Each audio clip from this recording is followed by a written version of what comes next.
You're listening to the voice of Nassau Community College, 90.3 WHPC. My name is Bill McIntyre, and it's time for this week's Long Island News, the news show that talks to newsmakers from Nassau and Suffolk County that matter to Long Island and Long Islanders like you. So each week, we'll have a conversation about issues that affect all of us. I live on Long Island, and just like you, I want to know more about where my tax dollars are going, and I want to know more about the people making the big decisions that affect all of us. Well, today I'm very happy to welcome back to our show New York State Senator John E. Brooks of the 8th Congressional District. He's been in this position since 2016, and he's up for re-election this year in what is now the redesigned 5th District. Can government be more confusing? Am I right? You are right. John, welcome back to this week's Long Island News. Thank you. Thank you. Thanks for coming. I know you have a busy schedule, and you're always out there doing your thing. I have a great question because it comes up on the TV all the time, and I remember I spoke to Laura Curran about this. I've spoken to other lawmakers. It's the property tax thing when people grieve their taxes. Right. To me, it seems absurd that we go through this every. If a guy gets a $500 rebate or whatever it is, well, why don't we just make his tax take the $500 off, tell him that's what he's got, and that's it. So the proposal, so you're right, it's a mess. A proposal I wrote 5 years ago was instead of having refunds, use credits. And using the credit on the tax levy, you would see what actually happens to the money. For example, just for numbers, if somebody was getting a reduction of $1,000, you'd show the $1,000. Then if they used one of the tax agencies, an allocation to them, let's say $500, just to be simple. Right. But what's important and we don't recognize is going on is when these credits are given, there's a shift in taxes in a couple of ways. We should all recognize the tax levy itself is a fixed number. School district or whatever is going to raise $50 million, just to use as an example.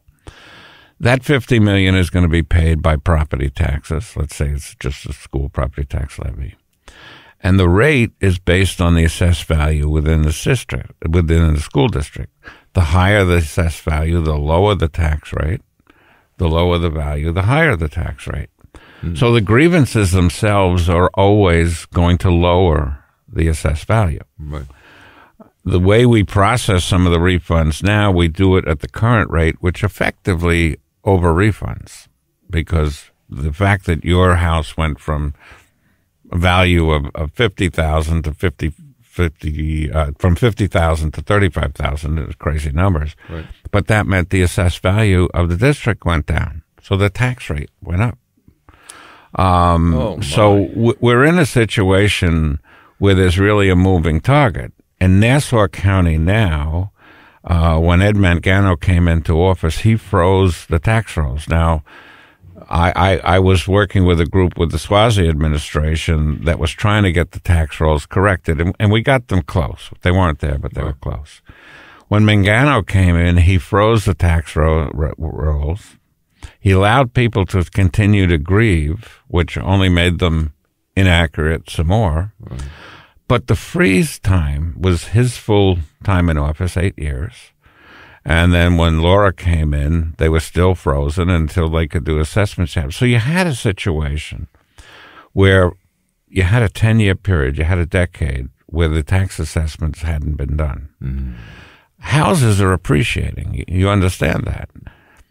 Within the tax laws themselves, there was a maximum annual increase in taxes that could go on of 6%, and a maximum increase over a 5-year period of 20%. In a 10-year period, the rate of inflation on property in Nassau County was much greater than that.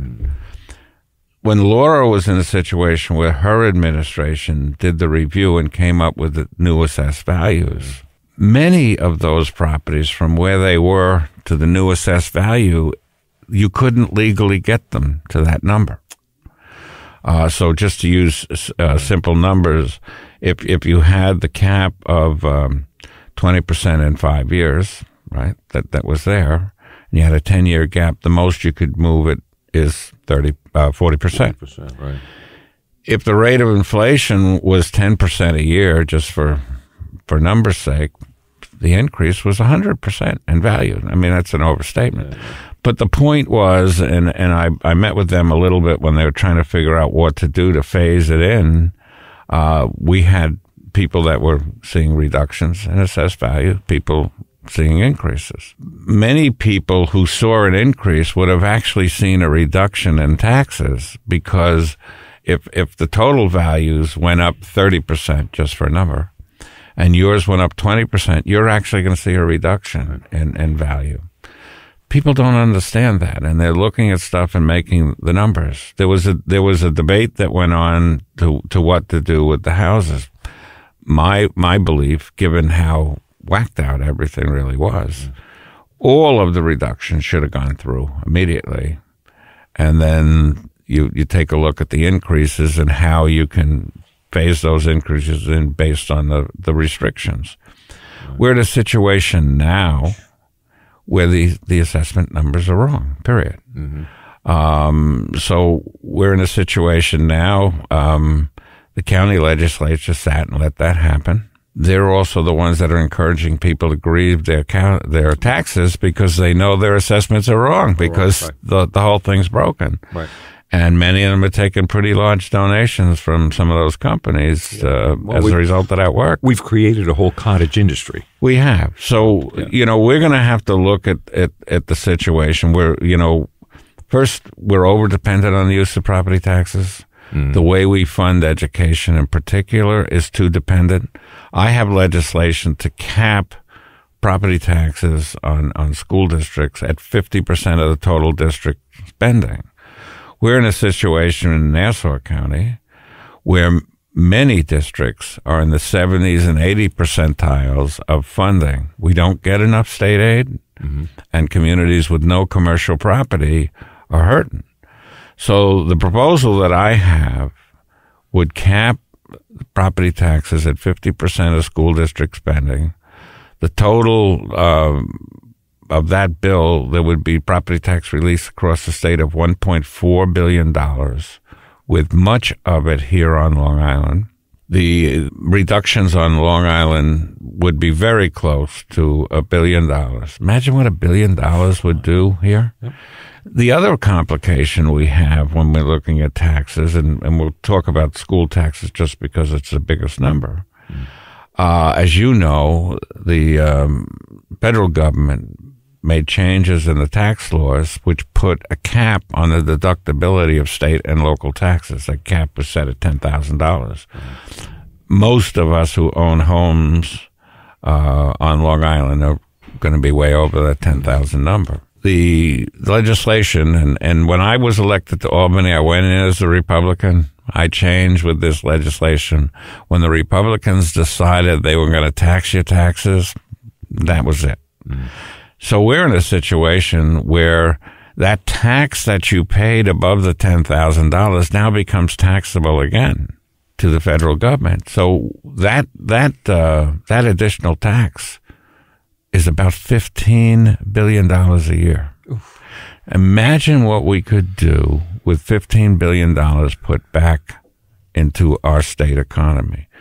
So we're in a situation now where we're doing something that was never done before. The first time we had taxes in our country was Abraham Lincoln was president, and we had the Civil War going on. He had to raise money to pay for building an army. But he understood back then that state and local taxes should be deductible from the calculation of state income taxes. We were the United States before we were a nation. And states, rather, have the ability to decide how they're going to fund themselves. Now, suddenly, 200 and some years into the game, we're changing the rules. And a state like New York, which is the highest donor state going in, we sent to Washington $48 billion more than we received in benefits. We were the highest donor state in the country. And now we've just added $15 billion more. Right. Nassau County ends up having some of the highest taxes in the United States. We have to change that. My bill from a school tax standpoint for most of the districts in Nassau, not all, some have a large amount of state aid, is going to be between about a 20 to 30% cut in residential property taxes. Now, that is meaningful. As you know right now, taxes are so high. If a contractor wants to build a building of some type, multi-family dwelling, whatever, multi-family dwelling or anything along those lines, they now have to ask for special agreements to reduce or waive the taxes for a period of time. That's the development agencies. Yeah, right. In there. Yeah. So if we turn around and we reduce the tax rate and bring it down 20, 30%, some places more, in talking to some of those companies, they said they wouldn't need those IDA agreements anymore. They'd be able to fund it. We're at a point where they can't make it work. Yeah. But we're in a situation now, going back to where the tax rolls are, they're so broken right now that you can't fix it. So I think what we're going to have to look at is probably some legislation to get the right numbers in place and then have a phase-in program to get us to the right point. But what people have to remember is because your assessed value is going up, that doesn't mean your taxes are going to go up. Right. The tax line is fixed. Right. Your change in taxes will be based on what the county overall value goes. If your increase is less than the average, you're going to see a tax reduction. And then, more importantly, we have to reduce the overdependence on property taxes. Right. When we look at the whole state, and the districts that would be in trouble, Nassau and Suffolk County by far is the location that most hurt by this. Right. They don't get a fair share of state aid, and if you don't have commercial property in your community, you're hurting. Westchester next, the Hudson Valley, and then some areas in the capital region. But we need tax relief. Yeah. And the other thing, if I get back, we can amend the federal constitution from the state level. The state can pass a bill, and if 75% of the states in the country sign on to the bill, we've amended the Constitution. Oh. So I'm going to introduce legislation, the Abraham Lincoln Act, that will will say all state and local taxes are deductible when calculating the federal income taxes. That will give us $15 billion back if that can pass. If we turn around and we change the way we're funding education, for the state, we would see a 1.4% reduction, and the money's there. We have the money to fund that. So that would be basically, I remember the last time we spoke, there were 3 lines of income to that, right? Yeah. And people are basically filling in with residential taxes now. That's, When the cup is not full enough, that's where the money comes from. Right. It should really be state aid. Well, you have state aid, right, which comes from a formula. You have commercial property taxes, and then you have our income tax, not income taxes, but property taxes on our homes. And since the Democrats have taken the majority, we've made some adjustments. We've increased state aid, but more importantly, the foundation aid that most of these districts were owed back from a lawsuit that went on years ago, we've paid much of almost all of that off. We've also increased funding for pre-K programs, which is critically important in 2 ways. One, it gives the kids a head start from an educational standpoint, and 2, it basically provides some child care services for people that are working. So we've been able to move things up, but the big stick, if you will, is the overdependence on property taxes. So we've got to adjust that. And then I think we have to recognize seniors, in particular, are generally on fixed incomes. They don't really make use of the educational system. Oh, yeah. I haven't had kids in school in 50 years, but they still pay in those. Yeah. So what I'm proposing is their assessed value would be dropped 30% when it comes to the school taxes, recognizing they're not using the services. So we need to help our seniors, and if we make the tax levy itself lower by the additional aid, younger people will have an opportunity, and the developers will have a chance to make building projects going on that are affordable. Yeah, there's so many of these things that when the average citizen reads the story about, I've always wanted to know, who are the IDA guys? Who are those guys giving away our money to a corporation or that already apparently has a lot of money?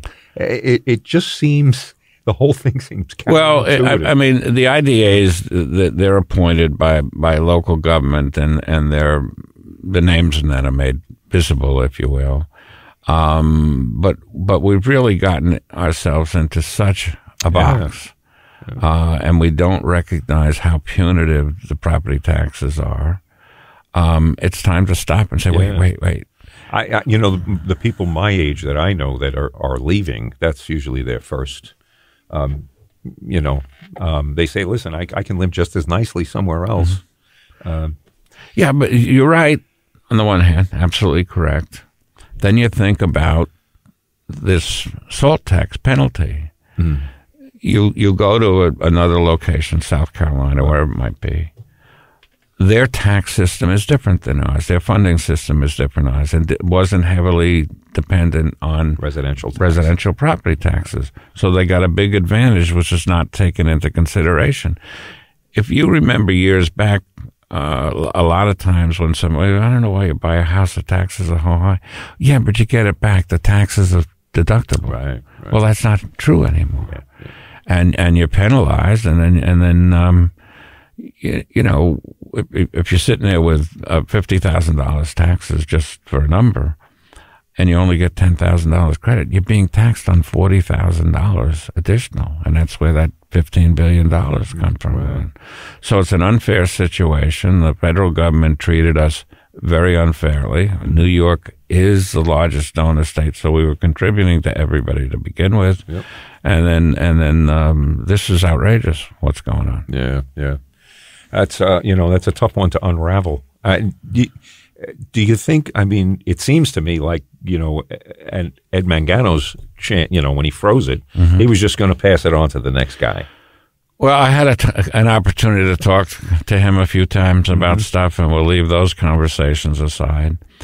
But it really was a situation that no one really wanted to look at the whole problem.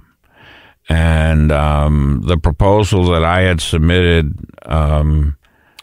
they called the Brooks Plan, was going to use the credit. So in the credit, we didn't have to go out and fund and tax that stuff. Everything was adjusted within the tax district.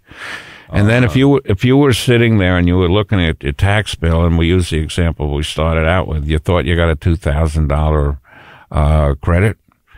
And then when you looked and you saw what really happened to the money, and you got $37, it's not going to be that bad. Yeah, but you'd start to rethink, what are we doing? Yeah. The more people that grieve, the more refunds that are due, the lower the reduction in the assessed value within the district, the higher the tax rate.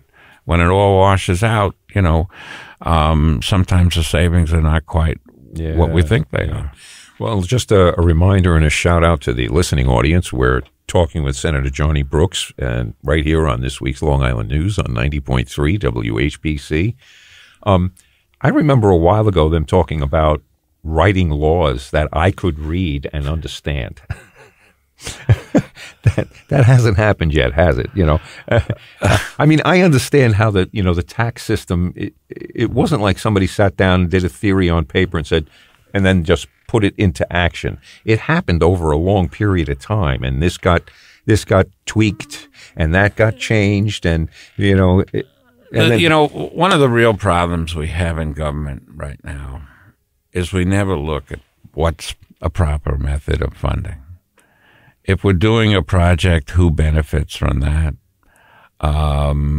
So we ended up, and I've heard some legislative people say that, with property taxes, either you pay the tax or we take you home. So you're going to pay the tax.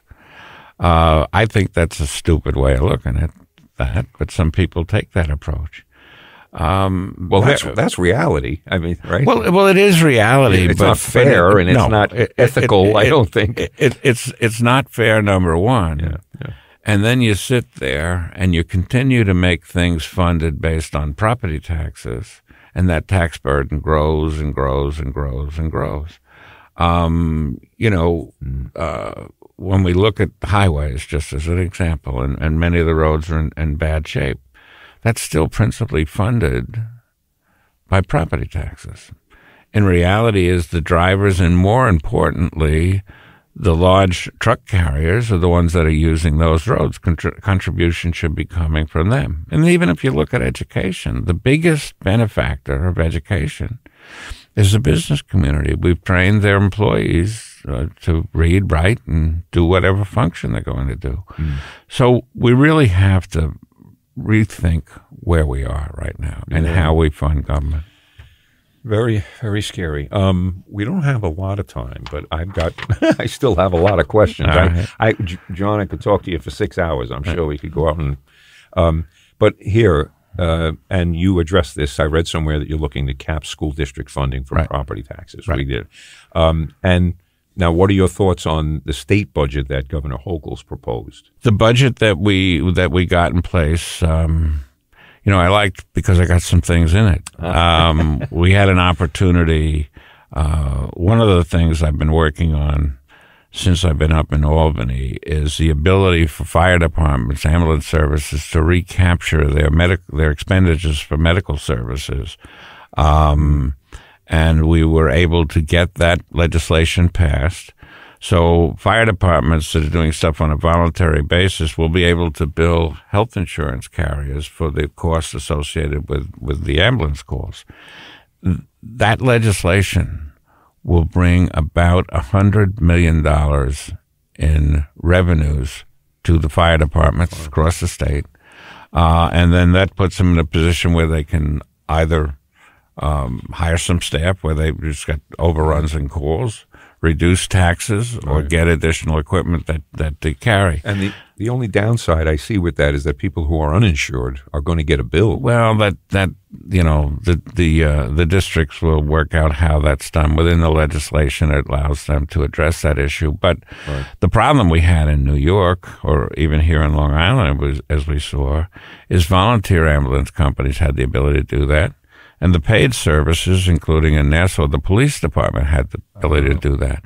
So the fire departments were left in a position where they were eating the cost. If you made the argument that's great, that's okay because it's the people in their community, well, not always. I mean, most of us are in districts where there are roadways that people are traveling from all over the place, or the railroad, or whatever. So not every patient you have is a district resident. Right. And then to be in a position where one agency, or say the police, just for an example, can bill, the other can't. When people see that, they're going to lean towards the other agency, increasing costs. So that was a bill, though, that was pending for 16 years. 16 years. So, well, talk about the dinosaur that is government. Yeah. Now, I read in Newsday, too, that you're establishing a veterans program at the Nassau University Medical Center. We would like to. Mm-hmm. We were trying to work that with Laura. We've got a situation here on Long Island. First, the VA hospital in Northport has issues. We have a tremendous facility at Stony Brook University, which is a combination of a nursing home, if you will, for some of the veterans. And then they have what they call a daycare program where veterans can come during the day and get various services, plus get to be with others, get a meal and the rest. Mm-hmm. We'd had some discussions with the veteran services people about doing that here in Nassau. We were trying to get that worked out. That didn't happen. Right. I'd like to revisit some of that stuff. We've got issues, as you know, with Nassau County Medical Center.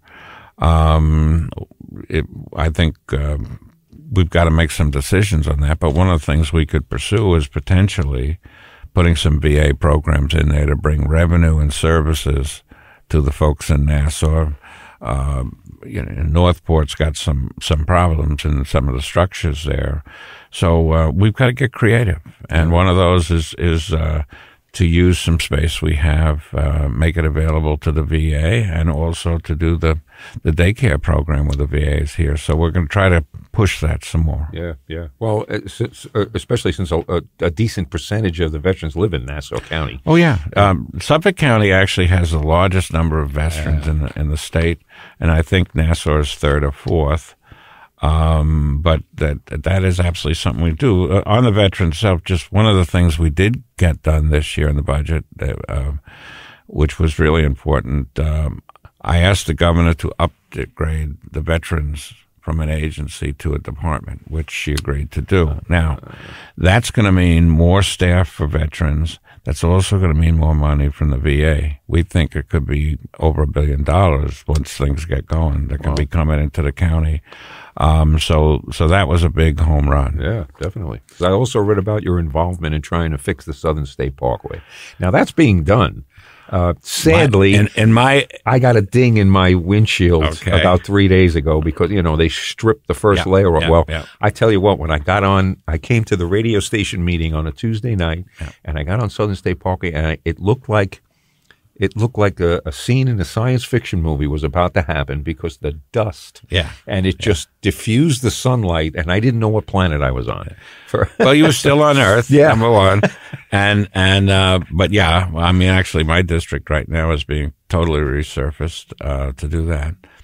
But we have been working on something, and we're hoping to announce within the next few days an idea we've come up working with the troopers that is going to make you take into consideration the use of technology to help us make the road safer. So I don't want to spill the beans just yet, but that's coming. Wow, very cool.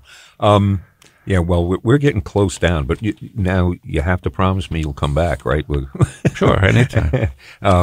There are so many, some of the issues. And again, if I read one of these bills, I'm not the brightest crayon in the box, and I know that.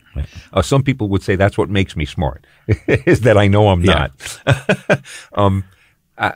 I don't think I could understand them and unravel them. Is that purposeful? Well, understand the bill itself is worded certain ways for legal purposes, for lack of a better word. Mm-hmm. But we do put a purpose and description that's layman's language. You can get the general understanding. So when I read a physics paper, they give me the abstract. Yeah. And I get to read that's what it's supposed to be about. Now let me go find that and sometimes it's impossible. Well, sometimes it's tied into different laws and everything else. So you're like, well, what is that? Yeah, right. So we do put a description in plain English, if you will, and then we go from there. Well, the clock is yelling at me, so I just want to let the audience know that my guest has been New York State Senator Johnny Brooks of the 8th Congressional District. He's been in this position since 2016, and he's up for re-election this year in what is now the redesigned 5th District. Yeah. And can't thank you enough for being here. I know you're busy, and you gave us this time, and we thank you very much. My pleasure. We really do. Well, the clock on the wall says it's time for this week's Long Island News to get on out of here. We remind you to listen every Friday at 3 p.m. right here on the voice of Nassau Community College, 90.3 WHPC.